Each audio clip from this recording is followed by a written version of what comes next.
मनसे अध्यक्ष राज ठाकरे पुण्यामध्ये आले होते काही दिवसांपूर्वी आणि त्यांनी एक बैठक पदाधिकाऱ्यांची बोलावली होती. ती बैठक अचानक रद्द करण्यात आली आणि काही मोजक्या पदाधिकाऱ्यांना पुन्हा एकदा बोलावण्यात आलं. मनसेमध्ये नक्की काय घडतंय?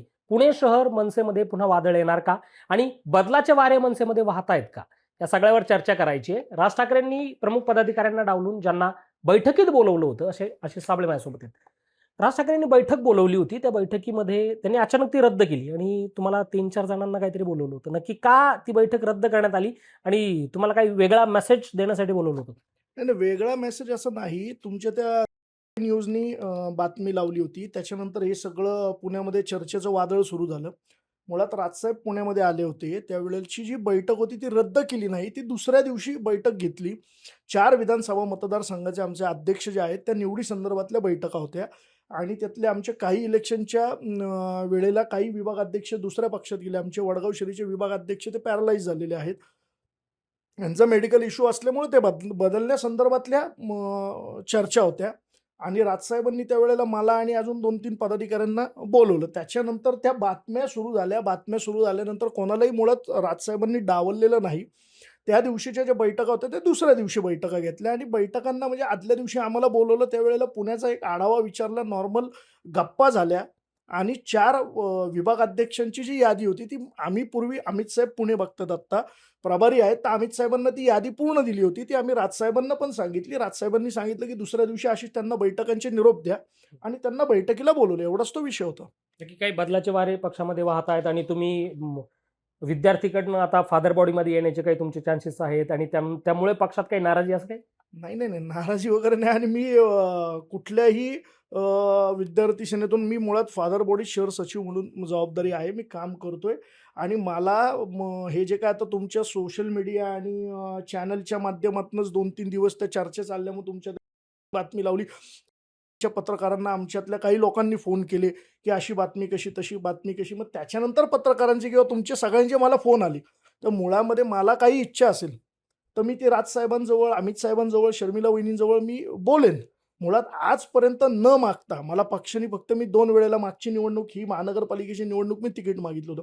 आणि माझा शाखा अध्यक्ष, उपविभाग अध्यक्षापासनचा एक कॉलेजच्या युनिटवरनं सुरू झालेला प्रवास हा पुणे शहराला विद्यार्थी सेनेला अध्यक्ष, जिल्हा अध्यक्ष, आज राज्य सचिव आणि पश्चिम महाराष्ट्राला प्रभारी ही जी काही जबाबदारी साहेबांनी दिली ही न मागता दिली. त्यामुळे राजसाहेबांचं, अमित साहेबांचं, वहिनींचं लक्ष असतं कोण काम करतंय आणि जो काम करतो त्याला संधी मिळते. नाही, तुम्ही जरी नाकारत असाल तरी या तुमच्या जी वेगळी बैठक झाली त्यानंतर शहरातले जे प्रमुख पदाधिकारी आहेत त्यांच्या पण ते कुठेतरी नाराजी पाहायला मिळते. तुम्ही त्यांच्यापासून दुरावले गेलेले आहात. त्यानंतर काही चर्चा झाली त्यांच्यासोबत? तेव्हा मी कोणापासून दुरावलेलं गेलेलो नाही. मुळामध्ये माझे सगळ्यांसोबत मैत्रीपूर्ण संबंध आहेत. ज्या वेळेला म्हणजे प्रकाश डोरेंच्या आधीपासून म्हणजे पक्ष स्थापनेपासून मी आज प्रत्येक शहराध्यक्षांसोबत काम केलेलं आहे. वसंत मोरे असतील, आत्ताही मी साईनाथ बाबरांसोबत काम करतोय किंवा सगळ्यांसोबत मी आजपर्यंत काम केलेलं आहे. आणि मला मुळात पक्षाला काही मागायची अशी वेळ आली नाही आणि वाटलं तर मी ते साहेबांशी बोलू शकेल. ते जे काय झालं त्याची बातमी लागली आणि त्याच्यानंतर या चर्चेला सगळं उधाण आलेलं आहे. आणि त्याच्यानंतर आहे बघा आपलं कुटुंब म्हणलं तर घरात 4 लोकं असतात. 4 लोकांचं पण एकमेकांशी 100% पटेल असं नसतं. तर आमच्यामध्ये एक हेल्दी स्पर्धा प्रत्येक ठिकाणी असती. तर त्या दिवशी साहेबांनी बोलवलं, आम्ही भेटलो. दुसऱ्या दिवशी बैठक लावली. बैठकीच्या वेळेला ही नाराजी मेन झाली कुठं हे सांगतो, की कोथरूड मतदारसंघाचे एक पदाधिकारी राजसाहेबांना इथं भेटायला आले. भेटल्यानंतर साहेबांसोबत त्यांनी चर्चा केली, भेटले. मग ते बाहेर आले. बाहेरच्या पदाधिकाऱ्यांना सांगत होते, मी साहेबांसोबत कॉफी घेतली. साहेबांनी मला आता मुंबईला बोलवलेलं आहे आणि काहीतरी जबाबदारी देणार आहे. त्यावेळेला आमच्या पदाधिकाऱ्यांचं म्हणणं होतं, की 12-12 वर्ष एखादा पदाधिकारी कोथरूड मतदारसंघाच्या एका पदावरती आहे आणि तो पदाधिकारी चंद्रकांत दादांसोबत रेग्युलरली दिसतोय. आपला पदाधिकारी आणि पक्षविरोधी आत्तापर्यंत त्यांनी काम केलेलं आहे. पक्ष संघटनेचं काम केलेलं नाही. म्हणजे किशोर शिंदेंच्या प्रत्येक निवडणुका असतील, महानगरपालिका, आमदारकी सगळ्या विरोधात काम केलं आणि मग त्याला साहेब भेटतायत आणि त्याच्यावरनं मग साहेब गेल्यानंतर त्या सगळ्या पदाधिकाऱ्यांची चर्चा चालू होती. त्या चर्चेमध्ये मला, प्रशांत कनोजे यांना त्यांनी बोलवलं. मग मी म्हणलं, "तुमचं जे काही म्हणणं आहे ते तुम्ही अमित साहेब, शर्मिला वहिनी किंवा राजसाहेबांशी जाऊन भेटा." त्यामुळं ही जी नाराजी ही फक्त कोथरूडचा एक पदाधिकारी आल्यानंतर इंटरनल शहराचे जे काही पदाधिकारी आहेत, त्यांच्यामध्ये थोडीशी झाली होती. ती पण मी त्यांना सांगितलं, की बाबा साहेबांनी कोणाला भेटावं, कोणाला नाही, हा साहेबांचा विषय. तो मनुष्य जर तुम्हाला बाहेर येऊन चुकीचं काहीतरी फीडिंग देत असेल आणि त्याच्यावरती तुम्ही नाराज होत असाल तर आपण एक कुटुंब आहोत. तुम्ही नाराज कोणी होऊ नका. आपापलं काम करा. बाकी साहेबांचं, अमित साहेबांचं वन टू वन लक्ष असतं. एवढाच विषय तो मी त्या दिवशी आमच्या सगळ्या पदाधिकाऱ्यांना मीच बाहेर चर्चा करून संपवला विषय तो. बरं ते पदाधिकारी आता जसे तुम्ही म्हणालेत की त्यांच्यामध्ये काही नाराजी होती. त्यानंतर तुमचा काही संवाद झाला त्यांच्यासोबत? मी सगळ्यांसोबत माझा संवाद असतो. मी सगळ्यांशी भेटतो, बोलतो. माझं कसं असतं, की हेल्दी कॉम्पिटिशन असावी. तुमचे मतभेद नसावे, मनभेद नसावे ह्या मताचा मी आणि मी त्यासाठी काम करत असतो. आज साहेबांनी पुण्याकडे एक वेगळं म्हणजे साहेब बाळासाहेब ठाकरे होते तेव्हापासून पुण्यात येतं. त्यामुळे साहेबांना पुणे सगळं माहिती. ह्या 8 मतदारसंघाचं सगळं कोण काम करतंय, कोण काय नाही काम करत आहे, कोणी काय केलं पाहिजे किंवा साहेबांना माहिती पुणेकरांना काय अपेक्षित आहे. त्याच्यामुळे ते साहेबांचं वन टू वन लक्ष असतं. त्यामुळं आपण तिथं मी एकच मला ह्या पक्षात एकच कळतं, मी डे वन पासून काम करतो. अनेक लोकं म्हणतात ही कोर टीमची किंवा बाकी लोकं आम्ही खूप सीनियर आहेत. तर आम्हीही पक्ष स्थापनेपासून आजपर्यंत या पक्षात आहेत आणि मला वाटत नाही की पक्ष संघटनेला किंवा ह्या पक्षाला ज्या वेळेला गरज असेल म्हणजे तुम्ही राष्ट्रवादीचं आंदोलन घ्या, टोलचं आंदोलन घ्या. परवा पण त्या एक एअरपोर्टला आम्ही एक चुकीचा रील स्टार होता, तो समाजात तेढ निर्माण करतो, त्याला प्रसाद द्यायला गेलो. तिथेही काही पदाधिकारी बोलले, की अमुक-अमुक एका पदाधिकाऱ्यांवरती एवढ्या केसेस आहेत. तर मला वाटत नाही, की पक्ष संघटनेत काम करत असताना आत्ता पुण्यात माझ्या एवढ्या केसेस कोणावरती असतील. अशी जी तुमच्या बोलण्यातून आता एक शब्द आला की कोर टीम. याच कोर टीमवर आरोप करून रुपाली पाटील गेले, वसंत मोरे गेले. तिसरा नंबर आशिष साबळेंचा आहे का? नाही, नाही. मी एक लक्षात घ्या, मी हलक्या कानाचा मुळात नाहीये. माझा प्रत्येक लोकांबरोबर संवाद असतो आणि मी कोणावरही नाराज नाही. मुळात साहेबांना आणि अमित साहेबांना माहिती कोण काम करतंय, कोण काम करत नाहीये. महानगरपालिकेला जागा वाटपांमध्ये काय घोळ झालेला आहे आणि कशाप्रकारे किती लोकांना आता माझ्या प्रभागामध्ये पण रवी साने होते. त्यांना ओबीसी महिलेचा फॉर्म द्यायचा, तर ओपन महिलेचा फॉर्म दिला. त्यामुळे तिथं शिवसेनेची ओपन महिला होती. माझा पॅनल डिस्टर्ब करायचं, पण माझ्या जवळच्या लोकांनी काम केलं ना. मनसेमधल्याच? हो, झालंय ना हे काम. तर त्यावेळेला तर ह्या सगळ्या गोष्टी मी राजसाहेब, अमित साहेबांशी बोललेलो आहे वन टू वन.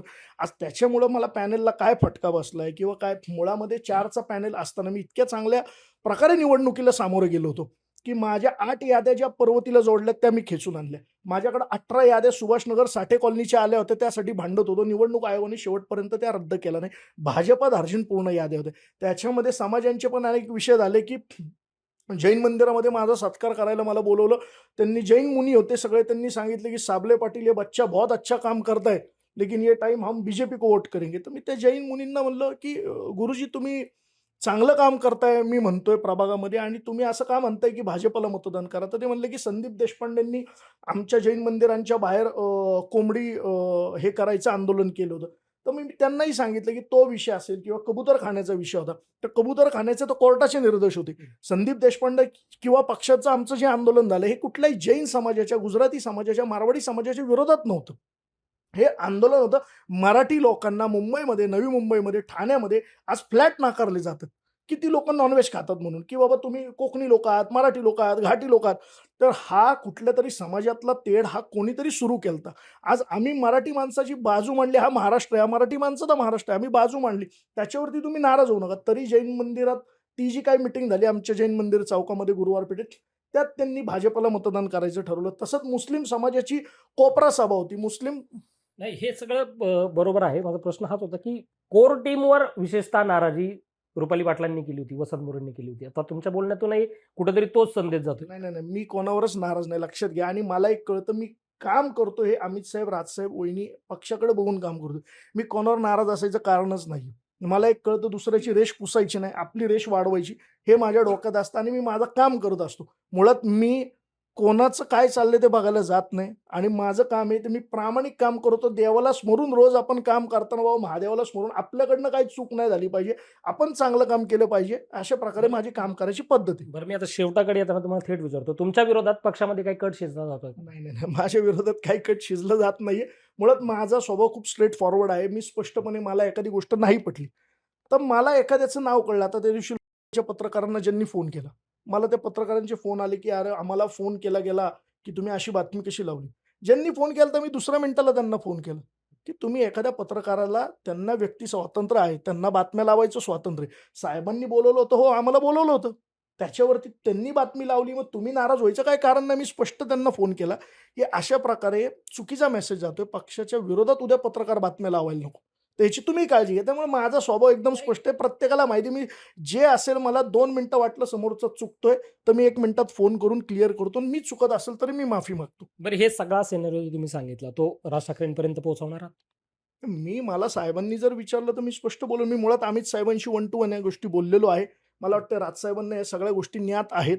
राजसाहेबांनी ज्या अर्थी मला किंवा बाकीच्या आम्हाला प्रमुख 4 लोकांना बोलवलं, तर त्यांना काय मेसेज कोणाला द्यायचा होता तो मेसेज गेलेला आहे.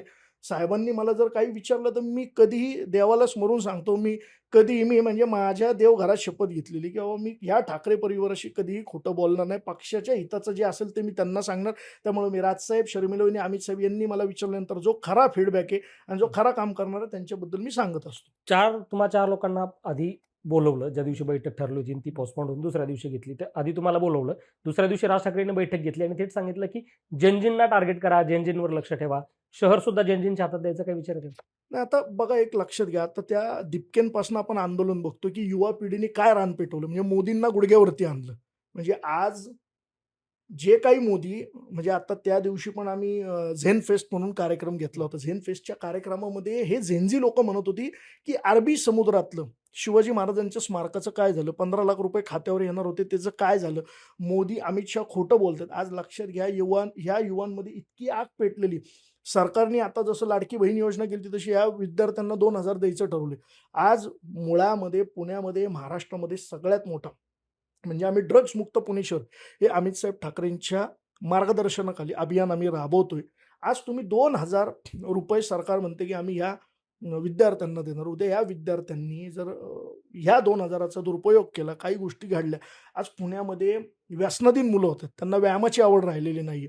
म्हणजे ठीक आहे, एखाद्या आपण बघतोय, की 21 वर्षाच्या खालील मुलांना बारला परवानगी नाहीये किंवा वाईन शॉपमध्ये बिअर मिळते इथपर्यंत ठीक होतं. आज टपऱ्या-टुपऱ्यांवरती मी मागही सीपी साहेबांना निवेदन दिलं मी स्वतः, की बाबा पुण्यामध्ये या ठिकाणी ड्रग्ज मिळतं.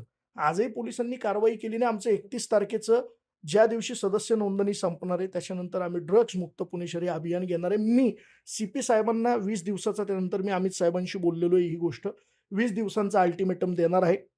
ही पुण्यातल्या या 8 ते 10 ठिकाणी जे मला माहिती, माझ्याकडे त्याचे व्हिडिओज आहेत.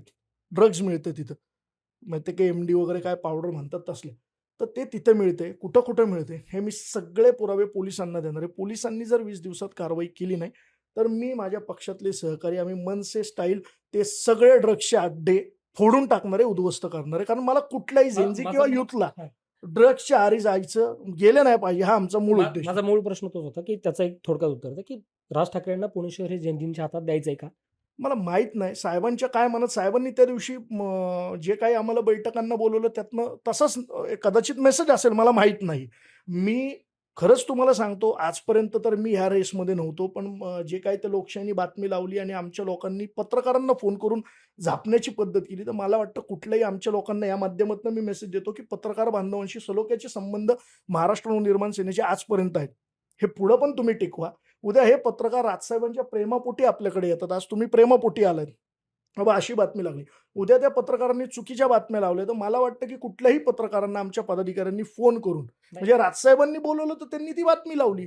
तुम्ही त्या पत्रकारांना उलटे प्रश्न विचारणं माझ्या बुद्धीला पटत नाही. ते पक्षाच्या हिताचं नाही. नक्कीच. महाराष्ट्रातले पत्रकार सुज्ञ आहेत. कुठलाही आकस ठेवून बातमी करणारे नाही त्याची शाश्वती मी सुद्धा तुम्हाला देतो. आशिष साबळे होते हे महाराष्ट्र नवनिर्माण सेनेमध्ये. पुन्हा एकदा कोर टीम पॉलिटिक्स सुरू झालंय का? वसंत मोरे, रुपाली पाटील त्यानंतर आता आशिष साबळे टार्गेटवर आहेत का? हे सगळ्यात महत्त्वाचं पाहायला आपल्याला मिळणार आहे. कारण पुण्यामध्ये आदल्या दिवशी बैठक असते, ती रद्द होते. काही 4 लोकांना बोलवलं जातं आणि त्यानंतर पुन्हा एकदा मनसेमध्ये पुणे शहरात नवा भूकंप येणार का? हे त्या काळात दिसेलच. Abhijit Darade, Maharashtra prime online, Pune.